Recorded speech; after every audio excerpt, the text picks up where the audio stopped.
वृक्षारोपण कार्यक्रम का हुआ आयोजन। 300 पौधे लगाने का रखा गया लक्ष्य। जयपुर नगर निगम ग्रेटर के वार्ड संख्या 85 में बुधवार को वृक्षारोपण कार्यक्रम का आयोजन हुआ। इस कार्यक्रम में वार्ड क्षेत्र में 300 पौधे लगाने का लक्ष्य रखा और यह पौधारोपण कार्यक्रम 3 दिन तक चलेगा। जानकारी के अनुसार वार्ड पार्षद हरिओम स्वर्णकार ने बताया कि प्रकृति समस्त जीवों के जीवन का मूल आधार है। प्रकृति का संरक्षण एवं संवर्धन सभी जीव जगत के लिए बेहद ही अनिवार्य है। प्रकृति पर ही पर्यावरण निर्भर करता है। गर्मी, सर्दी, वर्षा आदि सब प्रकृति के संतुलन पर निर्भर करते हैं। यदि प्रकृति समृद्धि एवं संतुलित होगी तो पर्यावरण भी अच्छा होगा और सभी मौसम भी समानुकाल संतुलित रहेंगे।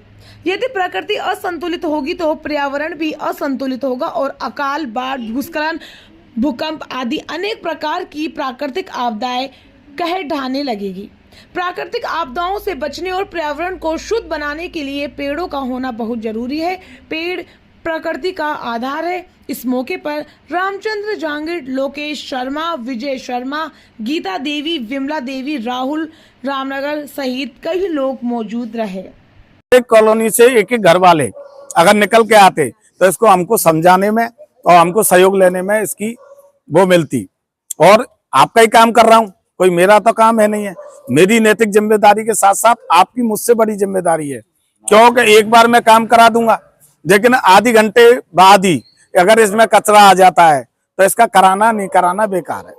तो सबसे पहले तो हम ये चाहते हैं कि हमारी कॉलोनी के एक एक घर से एक एक व्यक्ति आए। अगर आपके पास कचरे की गाड़ी नहीं आ रही है, आप मुझे 5 मिनट में फोन करो, 5 मिनट में गाड़ी आएगी आपके पास। अगर गाड़ी वाला लेबर आई है, अगर बहुत सारे लोग ऐसे होते हैं हमारे जो कि कचरे को डालते नहीं है कि नहाने के बाद हम अपने डिब्बे को नहीं छूने देंगे, तो वो एक अलग बात है। लेकिन है ना, हमारी गाड़ी के साथ एक लेबर आती है, वो लेबर उसको उठा करके उस कचरे को डालेगी। तो हमारी भी एक नैतिक जिम्मेदारी है कि हम 2 डिब्बे रखें, एक में सूखा और एक में गीला। प्लास्टिक है, जो हार्ड चीजें हैं जैसे लकड़ी के टुकड़ा आ गया, प्लास्टिक की दूध की थैली आ गई, छाछ की थैली आ गई, इनको तो एक अलग से डिब्बे में डालें। और एक किचन का जो वेस्ट है, चाय पत्ती है, आटे का पानी है, और भी कोई साग सब्जी अपन डाल देते हैं, वो अपन एक पृथक करें। उससे क्या होगा, क्या एक यहाँ पे मैं प्रयास करूंगा, मैं वादा नहीं कर रहा हूँ कि हम यहाँ कोई एक प्लांट ऐसा लगवाएं जिससे उस खाद को, उस कचरे को ला करके यहाँ डालें और मशीन के द्वारा उसकी खाद बनाएं। खाद से क्या होगा, क्या आज हम देख रहे हैं कि इतनी सारी बीमारियां हो रही हैं, तो ये बीमारियों से हमको निजात मिलेगी। हम ऑर्गेनिक खाद देंगे, यूरिया वगैरह की बजाय हम जो खाद बनाएंगे वो ऑर्गेनिक होगा। और अगर हम सब लोग अगर चाहेंगे तो इससे कमाई का भी एक जरिया बन सकता है। कोई ऐसा आदमी हो जो ये चाहे तो उसकी ऑर्गेनिक खाद बना करके उसकी थैली पैकिंग करके तो हम मार्केट के अंदर भी दे सकते हैं। तो यहाँ पर जैसे लौकी की बेल लगा दी, हमने छोटी मोटी मिर्चियां लगा दी, तो हम कम से कम कॉलोनी में कोई भी खाएगा तो वो नहीं तो पक्षी खाएंगे, वो भी खाएंगे, वो जीव जंतु खाएंगे, कोई तो खाएगा तो उसका पेट भरेगा। हमारे सनातन के अंदर ये है कि कोई भी जीव भूखा नहीं रहना चाहिए, भूखा नहीं सोना चाहिए। तो हमारी भी एक नैतिक जिम्मेदारी समझें और इस पार्क की आप मुझे बता दें क्या काम कराना है, मैं काम बिल्कुल 100% करा दूंगा इस पार्क का। इस पार्क को और पार्कों की तरह अच्छा पार्क बना देंगे। इसमें दोनों गेट लगाने का मेरा विचार बन रहा है। इसकी अगर आपको लगता है कि इसकी दीवारें खराब हैं तो इसकी प्लास्टर करवा देंगे, है ना, इसका कलर पेंट करा देंगे। लेकिन आपको भी जिम्मेदारी लेनी पड़ेगी कि उसको मेंटेनेंस रखना आपकी जिम्मेदारी है। रोज निगम वाला नहीं आएगा। आज स्थिति ये है कि 1 करोड़ रुपए का मकान बना करके उसका मलबा डालता है आदमी और 500 रुपए की ट्रॉली नहीं डलवाता। वो चाहता है कि नगर निगम उठा कर जाए। आज हम रेवेन्यू जनरेट कहाँ से होगा, निगम में रेवेन्यू नहीं आएगा तो वो संसाधन कहाँ से आएंगे। गाड़ियां 2 हैं सीवर की और आदमी चाहता है कि 5 मिनट में मेरे पास गाड़ी उपलब्ध हो, तो गाड़ी उपलब्ध कैसे होगी, संसाधन ही नहीं है क्योंकि रेवेन्यू नहीं है उसके अंदर।